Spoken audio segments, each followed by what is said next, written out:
On this podcast, we have discussed numerous times the importance of weight and resistance training in order to support our bone and muscle.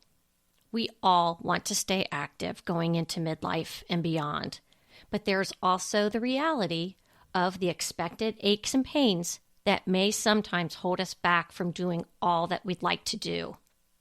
I know people who have already had hip and knee replacements. But does this have to be inevitable? Are we missing an important step in giving our bodies what it needs to heal itself? I wanted to research the topic of stem cell and regenerative medicine because there are other options that can be pursued, which may mean that going under the knife may not have to be the first option. Where stem cell research has been controversial in the past, there are many centers popping up around the country posting positive results for their patients. Could this become part of a mainstream approach for orthopedic and neurologic treatment? Health, wellness, career, relationships, and everything in between. We're removing the taboo from what really matters in midlife. I'm your host, Michelle Folan, and this is Asking for a Friend. Welcome to the show, everyone. Our guest today is Dr. Jeffrey Gross. He is a trained neurosurgeon and the owner of Spine and a regenerative medicine practice called Recelebrate. He sees patients in Orange County, California, and in Henderson, Nevada, as well as remotely by computer video conferencing. In his practice, he offers specialized precision and concierge treatment options for patients with neck and or back problems, as well as brain and head injuries. He provides a comprehensive approach to evaluating the pain generators of the spine and associated areas, and digs deeper to find the source of the problem when identifying the root issues of persistent pain and injuries. Dr. Gross employs regenerative medicine and other non-surgical options first and foremost. He is an internationally recognized expert in these fields. Welcome, Dr. Jeffrey Gross. Thank you. I appreciate being here. I'm really glad to have you here. I've been very curious about this topic for a while. I thought, well, we're midlife. Aches and pains become a lot more prevalent over and beyond the everyday. I know there's a lot going on in this field. First, before we get started, I'd love for you to tell the audience a little bit more about you, where you're from, and how you got to where you are today. Great, thank you. Well, we had a nice chat offline before we started here that we're both Ohio-based, at least at the beginning. I'm from Ohio, but I did my college in California, my medical school in Washington, D.C., my residency, training, fellowship, chief residency in California and New Mexico, in spine and neurosurgery. Like you said, you're very curious about this topic, and I became curious about this topic a number of years ago. I call myself a recovering neurosurgeon. I spent a lot of my career treating people with aches and pains and finding that what we were trained to do back in the 90s really hadn't changed much at all. Even though there might be a few new bells and whistles or approaches, what we were doing was largely the same. And having an undergraduate background in biochemistry and molecular biology, I missed that. And perhaps the nerd part of me, which is a big part of me, went back and retrained because I was curious and figured out a lot had developed in the stem cell field over the last 2 or 3 decades. I'm now re-employing that back into, I'll call it my second chapter of my practice, and it's been both fun and rewarding and interesting, and there's so much that we can do and can be done that we should have been doing for many years. What exactly is the technology behind stem cell activation and the benefits? I hate to say it's really technology because it's something our body has had all along.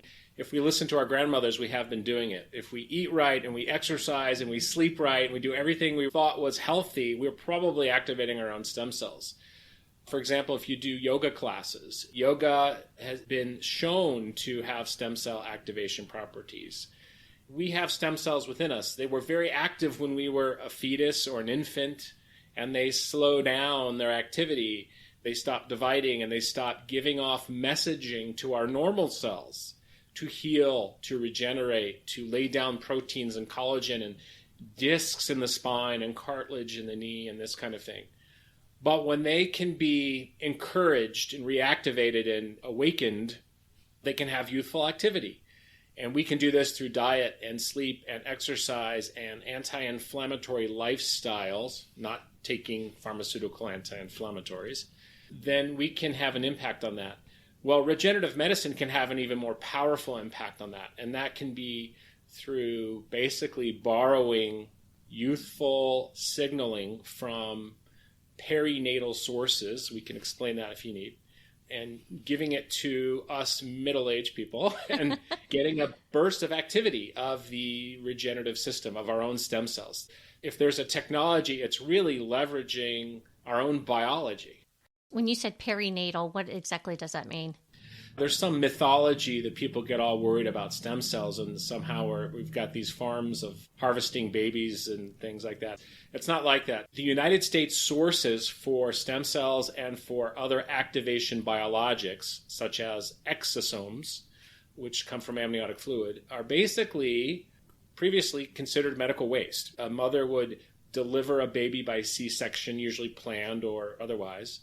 In this case, in this industry, these mothers are pre-screened and consenting, meaning they're planning to donate their waste. I don't know if they're paid or not, but nonetheless, it's medical waste. They give their placenta, the umbilical cord, and the amniotic fluid to these companies that, under sterile conditions, process and prepare products. And the products aren't modified, they're just organized into doses, and they're counted and tested and screened and make sure they have no diseases. So by perinatal, we mean around the time of a birth. That makes sense. Is there a process by which I would be using my own stem cells for, say, a procedure if I was going to have something done? You can do that. Many clinics still do that. I just don't find the best utility in that because my stem cells are 57 years old. They're kind of sleepy. Yeah. If I take them out of me in one part and put them back into another part, yeah, I may get the benefit of having them concentrated in one area, which is the basis of a PRP treatment, if you've heard of that. But certainly I could do better. And it's a lot easier not to harvest them from my bone marrow because that's no fun. That sounds awful. And you can harvest them from fat, but fat tissue is inflamed. Obese tissue is inflamed. So we don't want that signal or that message from those stem cells being delivered to others. Now, there are good results from both your own harvested stem cells and from fat source stem cells. We can do even better with the most youthful source of stem cells, and that comes from these perinatal sources. This has been researched for years and years and years. When did we start using this in the clinical setting?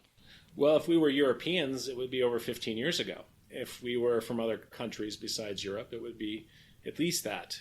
It's been available here in the United States. It's not super advertised because we are precluded from making certain claims by our government. You don't see a lot of advertisements. You do see advertisements to go to Panama or Mexico, and they have the same perinatal sources that we do. I don't know if they come from different labs or what the regulations are, but a lot of people go out of the country, and that's one of the myths. Like, we have to go out of the country? No, you don't. You can stay here and have some of these things. The labs we use come from reputable companies that have, oddly enough, FDA-approved labs. Their processes and what they do is all regulated by the FDA and approved and certified by the FDA, even though the actual delivery of the stem cells and other biologic products are not yet approved. I said that very strategically, not yet approved. And just so we're clear, because they're not approved doesn't mean they're unapproved. They're just not fully adjudicated. They're not fully decided. A lot of things in medicine and what doctors do isn't approved by the FDA or is off-label, but they do declare that they have jurisdiction over biologics. They want to regulate it, but of course. Yeah, I get that. The age group of my audience is midlife women. Many of us have already maybe had a knee replacement or a hip replacement or we're being told that that's on the horizon. Is this technology available for knees and hips? That's probably the low-hanging fruit, yes. Because the stem cells and the exosomes, which are signaling molecules and packets of information from a stem cell to activate other stem cells, these products are from what's called the mesenchymal stem cells, the MSCs. And these are of the tissues of the body that form the structural elements. Anything structural, joints, bones, things like that, are probably the easiest to deal with, and we get the most functional response. I have some people that want anti-aging, where we do organ damage, stroke, heart attack.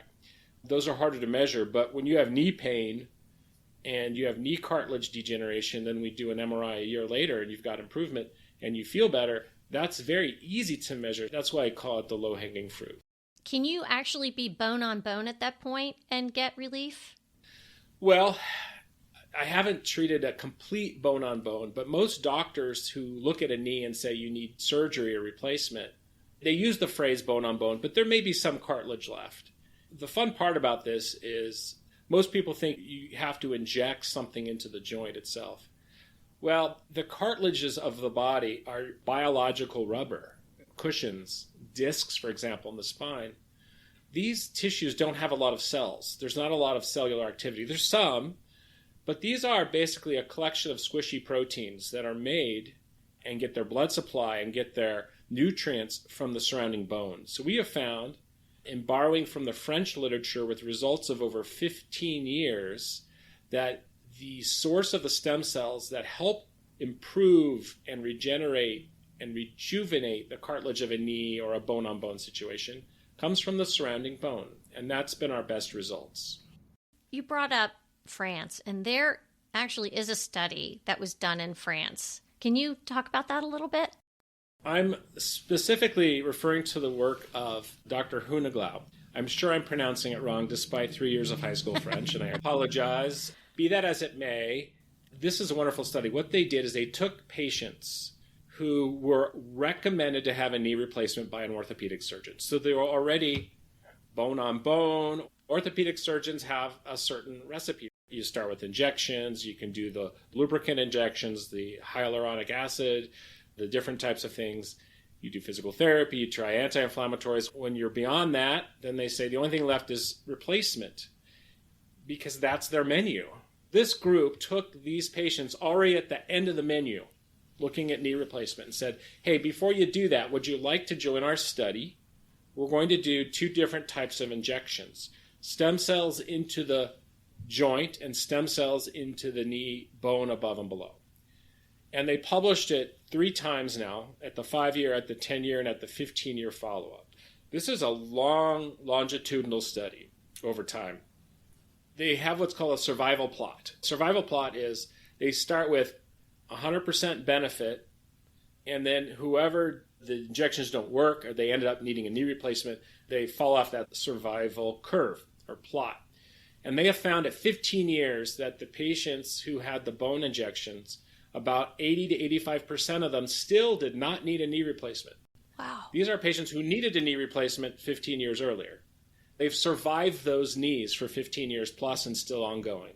If they had the joint injection, it was still great results. It was like in the 60-65% range. You might think, well, wow, what if they fall off that survival curve? Why don't you do the injection again? And the answer is you probably could. They didn't study that. Okay. But the take-home message here is you can have long-term benefit from someone who's needing a knee replacement or bone-on-bone perhaps from a regenerative procedure to that joint that involves basically some injections, with the bone injection being better than the joint injection. And that's what we're doing. We base a lot of our activities on studies like that. When you have a spine patient, what are they typically presenting with, and what do you do for that patient with this process? It's usually like a low back pain that we can tie to either one of the 2 main sources of low back pain would be either a problem with the discs, which is not too dissimilar from a knee, at least as we approach it in this type of thing, or a problem with the joints called the facet joints of the spine. And there are regenerative treatments, applications of one or both.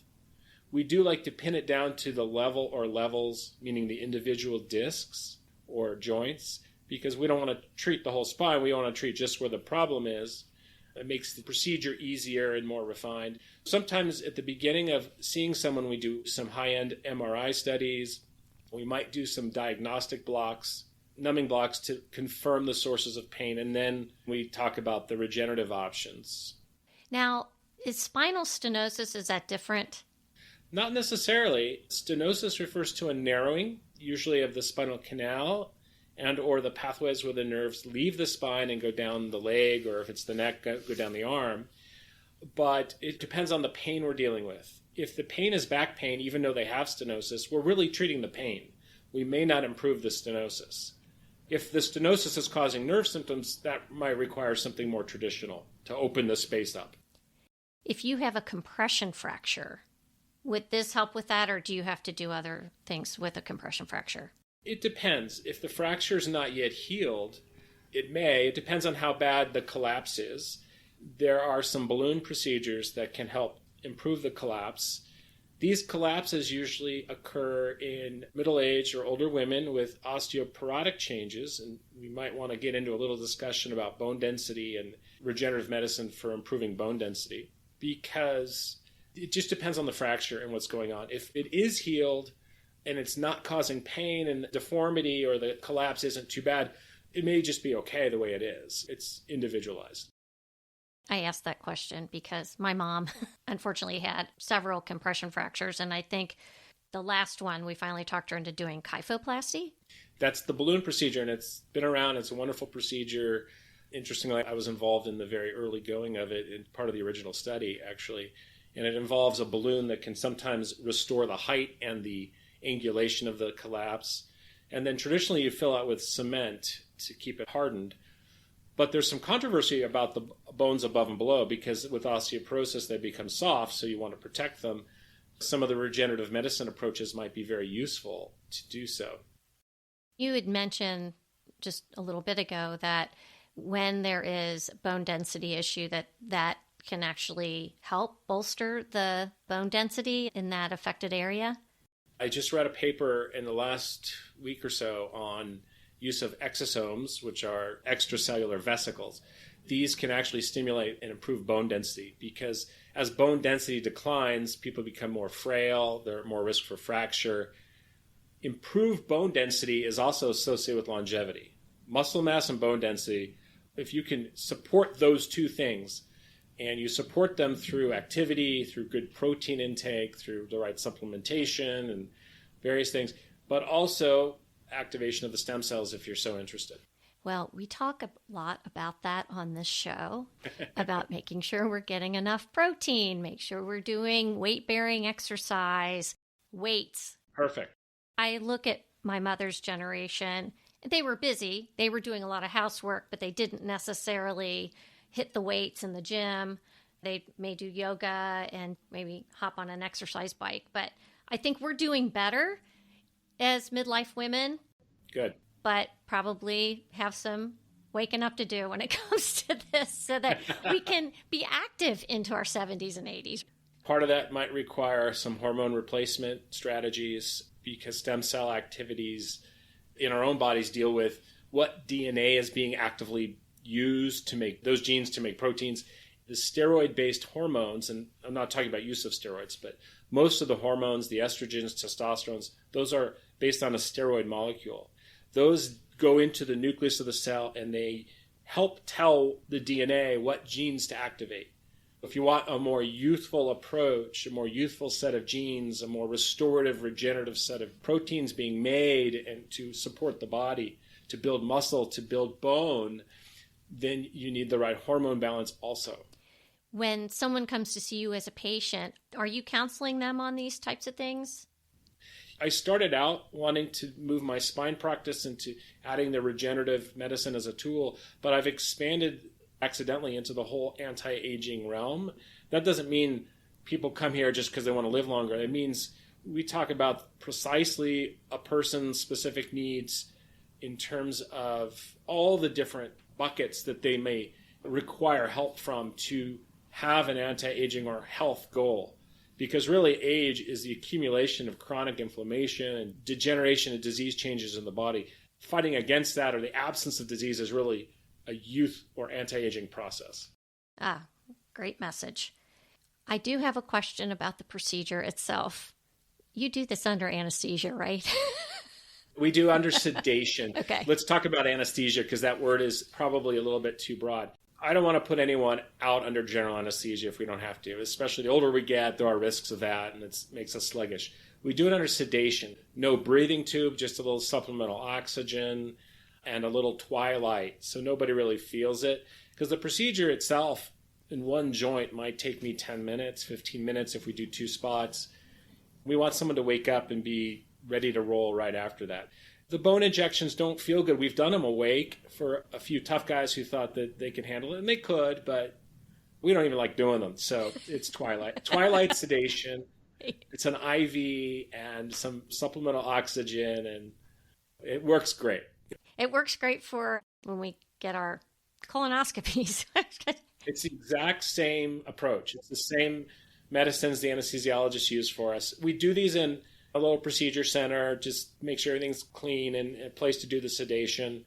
But we do some things in the office too. I can do local joints in the office. We can do IVs in the office, things like that. I got a question from one of our listeners because that's part of the asking for a friend piece. Good. She had surgery on her thumb for osteoarthritis and did the tendon thing where they wrap it around the joint, or I don't know. But they did take, I think, a tendon out of her forearm or something. Okay. Is this something that would be available for a thumb joint? I'm going to take that in 2 parts if it's okay. The first part is, let's say we met this person before this surgery, and it would be ideal. Osteoarthritis, just the last 4 letters, itis, speak to inflammation. Inflammation is basically the problem here. Anything regenerative is highly anti-inflammatory. Your cells have 2 main types of metabolisms. Inflammation, which is the slow chronic aging process, or anti-inflammation, which is regenerative or youthful process. So we try to flip the cell metabolism locally for the healing response. That's the underlying biology, cellular biology. Yes, we would want to see that person. We would probably look at an X-ray or MRI or both. If there is a painful joint, then we would probably do a very small bone injection on either side of the joint. I've done some toes, a couple hand-thin wrists. When people come in, sometimes they have osteoarthritis across the area, and we might catch them a little late. For a person like that, I'm not going to inject every joint. We might start with an IV because that goes everywhere. And then if they come back and say, wow, things are better, but I still have this one thumb, then we can address the thumb. Now, the second answer is you've got someone here who's had a surgery. I don't know if we're dealing with a person who the surgery maybe wasn't fully restorative or didn't meet all the goals. I don't really know, but there might be something we can look at. But I would have to back up. We look at an X-ray or MRI and see if there is something indicating ongoing inflammation. That's our target. It may be a sense of she just doesn't want to have the surgery done. On the other hand, what are her options? Because I hear that's not fun recovery. True. Because you're basically one-handed for quite some time. Right. Particularly if it's your dominant hand where you write and do other things with it, that could be very difficult. That really could be. Are we any closer to getting the FDA to approve this process?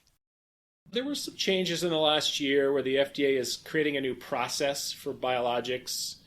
It's very difficult. There are economic and industry and governmental pressures, I'm going to be very careful here, that want to slow this down. If you were, let's say, a company who made pills to treat diseases, you probably would not like this.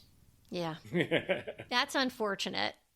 It must be effective enough because people are willing to pay out of pocket for this. Well, because it's not approved, it is not covered by any insurance unless you have an HSA plan and you get some control of what you need medically. But listen, there are a lot of manufacturers that make the products now. There are more clinics doing it. It's not the Wild West. The costs are not that bad. And in the long run, if you needed an $8,500 knee injection and it worked, that's a lot better than the economic and non-economic costs of a knee replacement long term. You'd need to buy a wheelchair. You'd need to have a walker. You'd need to maybe put ramps in your house. You need to stop doing a lot of the things you want to do. I think it's a small investment in health and longevity. There's also the cost of rehab, too, and the time. Now, insurance usually covers a lot of those things, but we could have a whole different session on the institutionalization of medicine in this country and the limitations. Wired magazine, probably 20 years ago now, called this rationing by hassle. They make you do what they tell you to do, not what the best medical option is always. They make you jump through hoops and check boxes. Have you tried this? Have you tried that? And it's limited. They offer so much. Physical therapy, you get 8 visits. Well, what if someone needs 22 visits? Do you have a patient success story you want to share with us? We have a fun one on our website. A man named Lee, who gave us permission to use his name in video.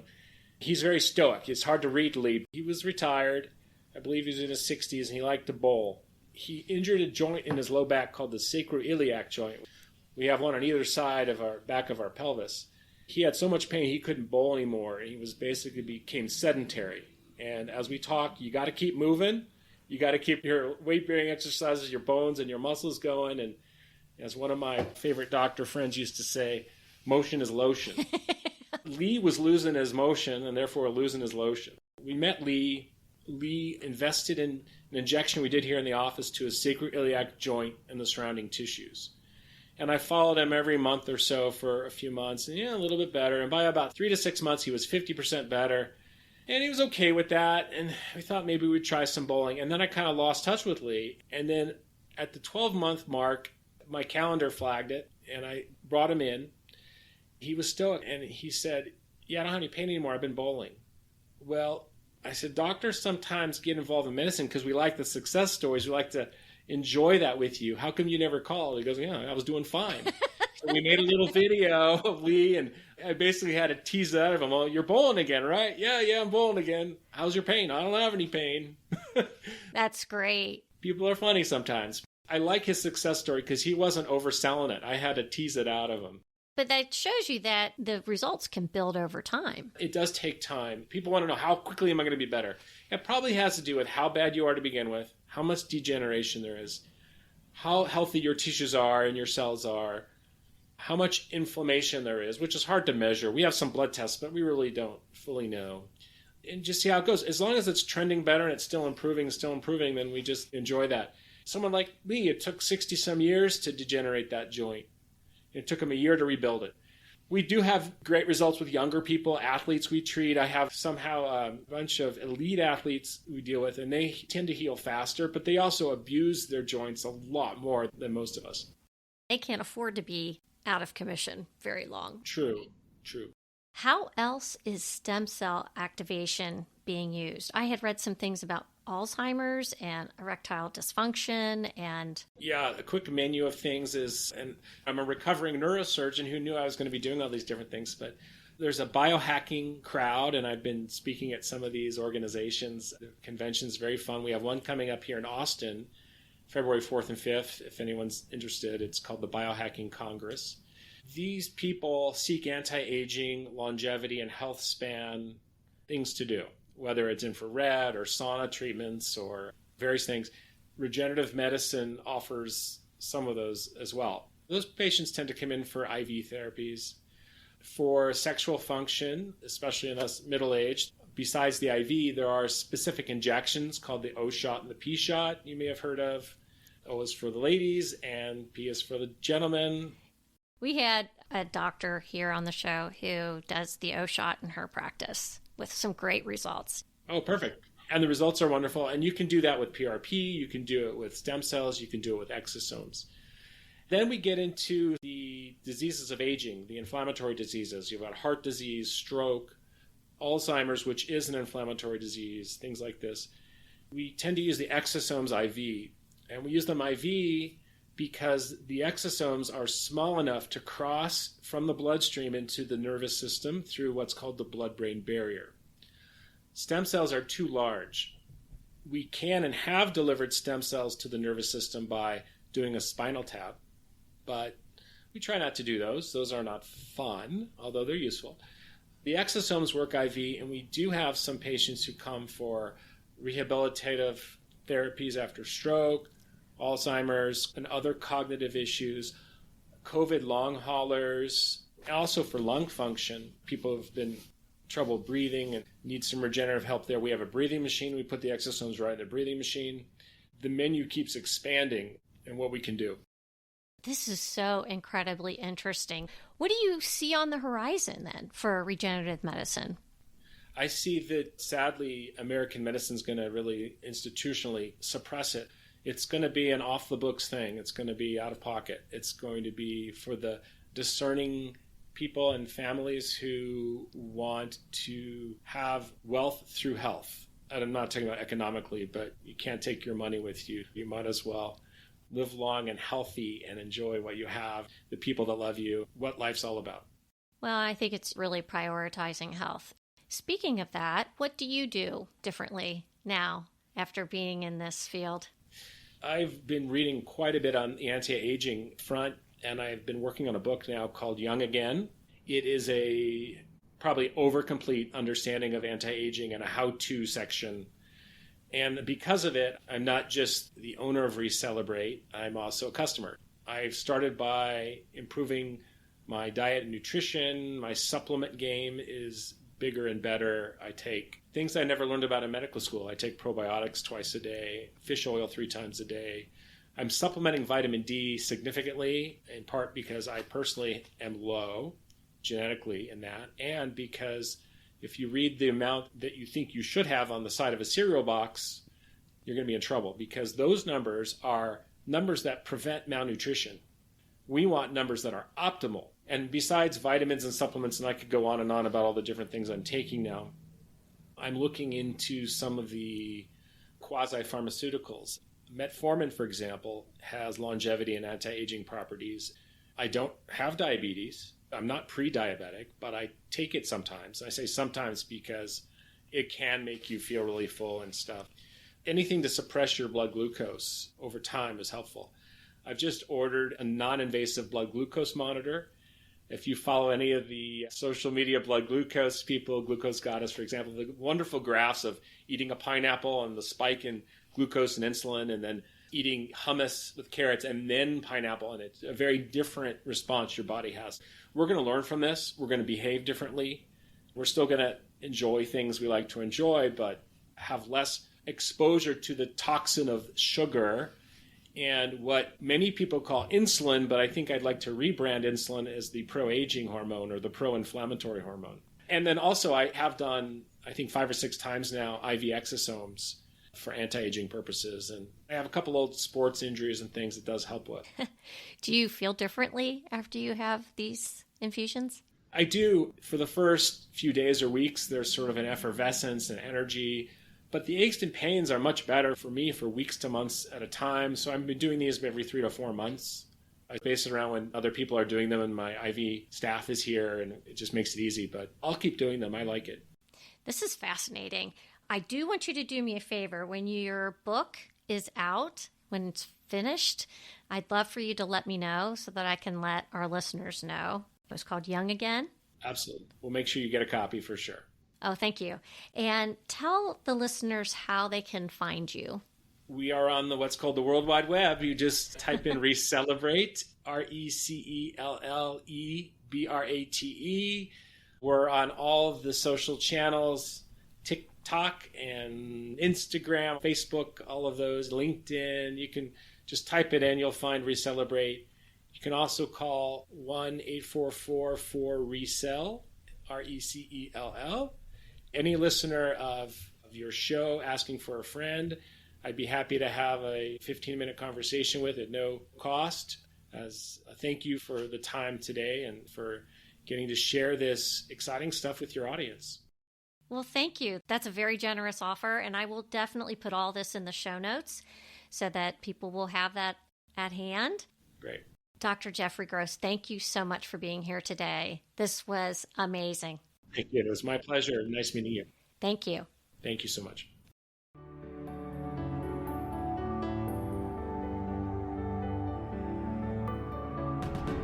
Follow Asking for a Friend on social media outlets and provide a review and share this show wherever you get your podcasts. Reviews and sharing help us grow.